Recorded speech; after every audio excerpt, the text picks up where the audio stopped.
Kakati omuvubuka gola mu katambi oyo agudde eddalu. Omuvubuka oyo azze yeetambuza bulungi nnyo. Naye oba kiki ekimulinnye ku mutwe? Bw'atuuse ewali omwala agudde bugwi mu mwala. Bagenze okulaba ate ayagala kwesonseka eri mu bipayipo mu mwala wansi. Ne wabawo abaana abatandise okukuŋŋaana. Kati abaana bwe bakuŋŋaanye okumulaba, omusajja ono n'ajja n'amubuuza, muganda wange buzibu kiki ekibaddewo?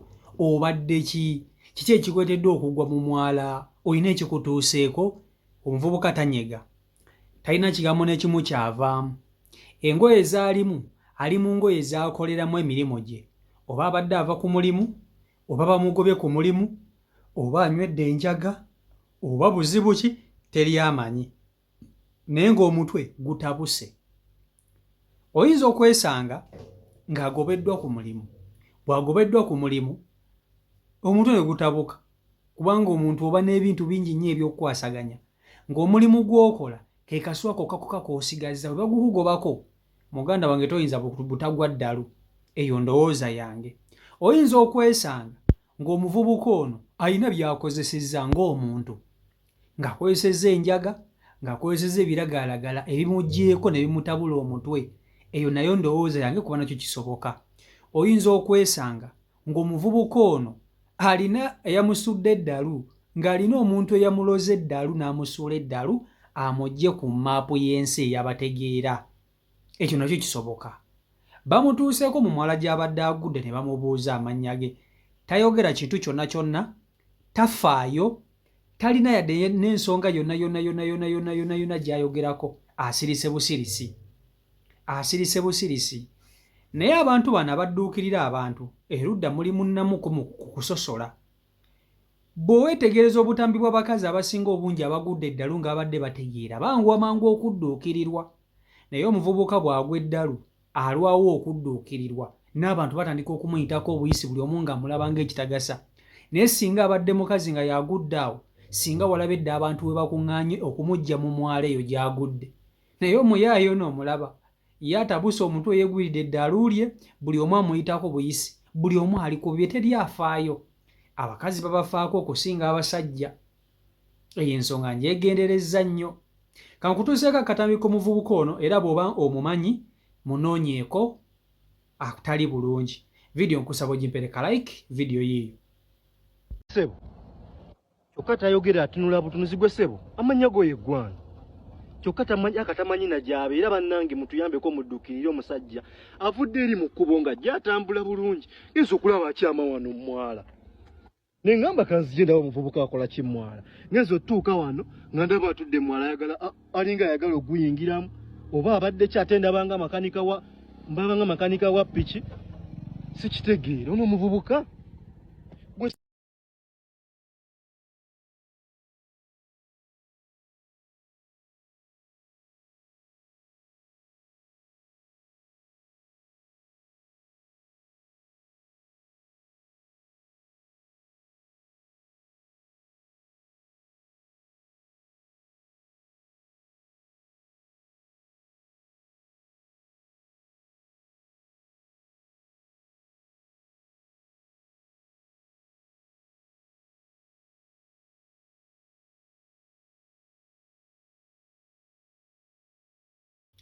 Kakati ensangi zino simanyi abavubuka kiki ekibatuukako. Abantu bo basusse okugwa eddalu. Abantu bagudde eddalu omwaka guno. Omuntu n'aba ng'ategeera bulungi, ng'omulaba ategeera bulungi nnyo. Yandibadde talina yadde n'ekintu kyonna ekimusumbuwa, wabula n'agwa eddalu. N'agwa eddalu ng'abadde ategeera, ng'abadde bulungi nnyo. Naye n'atabuka omutwe. Naye ensonga nnyingi nnyo ezitabula abavubuka emitwe. Nzikiriza nti waliwo eddogo. Ekyo kyo nzikiriza, waliwo eddogo. Y'emu ku fakita esinze okusuula abantu eddalu. Eddogo. Omuntu asobola okuba ng'akulaba nti gwe wamuyitako, asobola okuba mukwano gwo, asobola okuba omuntu yenna, n'akusuula eddalu. Ekyo kisoboka bulungi nnyo. Eddogo lisudde abantu eddalu. Factors nnyingi ezisudde abantu eddalu ngenda kuzibamenyera. Eddogo kye kimu ku ebyo abantu mwe bayita okusuula bannaabwe eddalu ng'ekibasuuza bannaabwe eddalu bujja na fitina mutima mubi olw'okuba nti ono amuyiseeko n'amulaba ng'amuyiseeko nnyo n'ayagala amusuula eddalu. Eyo fakiti emu. Ensonga endala ey'okubiri y'ensonga y'ebiragalalagala. Abavubuka omulembe guno bakozesa nnyo ebiragalalagala. Simanyi kituufu kituuse ku muvubuka ono naye nange zino mpandowooza zange. Omuvubuka ono ayinza okuba nga alina ebiragalalagala bye yakozesezza ng'omuntu kubanga abavubuka sayizi zino bakubwa nnyo banywa ebintu okubeera nga babeera haayi buli kaseera. Ayagala buli kaseera abe ng'avuddeko ndowooza emirimu egimutambulira obulungi. Kati ebiragalalagala ebyo bibaleetera okutabuka omutwe ne baba nga tebakyali mu sensezi zaabwe ez'obuntu ebibaviirako okukola ebikolwa nga bino: okunywa omwenge, okunywa enjaga, okunywa kuba, bintu bingi abavubuka bye bakozesa ebibakuba. Njogera ku bintu ebikubwa. Eyo nayo nsonga yakubiri. Ensonga endala okuguba ku mirimu. Bannange kambabuulire, omuntu okuguba ku mulimu kisobola okumutabula omutwe.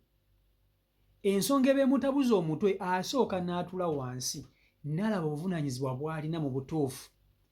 Alina ennyumba ey'okusasula, alina abantu ab'okulabirira, alina okunoonya ekyokulya, tugenda mu nnaku nkulu. Mu butuufu n'olaba ng'omutwe gwe tegusobola kuzitowerera kintu ekyo kyakubeera awo nga talina mulimu. Bagenda mugoba mu nnyumba, talina kyakulya. Mu butuufu ne bw'oba gwe toyinza butatabuka mutwe. Otuuka ekiseera n'ogaa naye bannange Mukama Katonda nze ye kikyo, nze ye kikyo, lwaki mubonna nze? Mazima ddala ne basobola okugoba nga tolina na nsonga ekugobya. Mu butuufu toyinza butatabuka mutwe. So ezo zimu ku nsonga ezisobola okutabula abavubuka bano emitwe. Naye simanyi nsonga ntuufu etabudde muvubuka ono mutwe, kubanga omusajja ono amukutte akatambi okunoonya abantu be, agamba nti omuvubuka ono aze yeetambuza bulungi nnyo, naye bw'atuuse ewali omwala ate aguguddemu bugwi, agudde bugwi mu mwala. Bagenza okulaba atandika okubeera mu mwala mukyafu.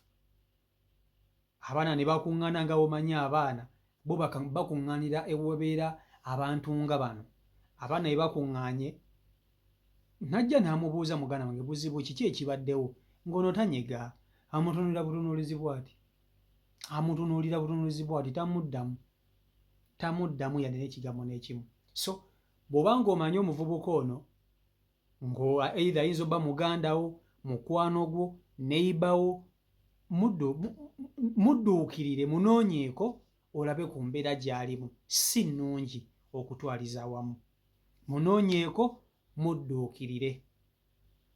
CEO Michael Uganda YouTube channel kw'oli, mwebale nnyo okuba nti ate mugobera beekumira ku mukutu, mukola omulimu gw'amannyo nnyini ddala. Mbaagala nnyo mwena abantu bange. Ate nabakuba nti otosubscribinga, genda mu maaso n'okuba nti ate oyongera okutwegattako nga subscribinga, tusobola okuba nti tutambulira ddala wamu. Nabagamba nti eno y'ensibuko y'amawulire g'otagenda kusanga wantu wala wonna, ng'ogenda gasanga wano wokawoka. So subscribinga, tusobola okuba nti tutambulira ddala wamu. Mbaagala nnyo, mbaagalira ddala. Omukama Katonda abankuumire, mubeere bulungi, mwenna mweraba.